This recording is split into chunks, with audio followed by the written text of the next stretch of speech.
ખંભાતથી એક મહત્વના સમાચાર સામે આવી રહ્યા છે, જેમાં ખંભાતમાં ચાલી રહેલા ચકડોળ ગ્રાઉન્ડ લોકમેળામાં 4 સગીરોએ ચકડોળમાંથી ધાર્મિક પુસ્તક ફાડીને ફેંકી દીધા હતા.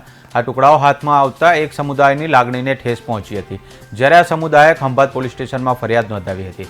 આ દરમિયાન સમાજના લોકોનું મોટું ટોળું એકઠું થઈ ગયું હતું અને ખંભાત પોલીસ સ્ટેશનને ઘેરી લેતા ટોળાને રોકવાનો પ્રયાસ કરતા ખંભાત પોલીસ સ્ટેશનના ફરજ પરના પોલીસ કોન્સ્ટેબલ પર સમાજના અમુક શખ્સોએ હુમલો કર્યો હતો.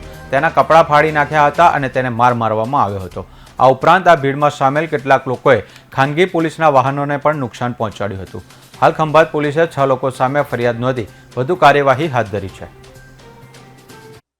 ખંભાત શહેરમાં ગત 17 નવેમ્બરના રોજ ચકડોળ ગ્રાઉન્ડ ખાતે એક બનાવ બનેલો, જેના અનુસંધાને એક કોમના ટોળું પોલીસ સ્ટેશન ખાતે એકત્રિત થઈ ગયેલું અને ખાનગી ડ્રેસમાં રહેલા પોલીસ કર્મચારી સાથે ઝપાઝપી કરવામાં આવેલી.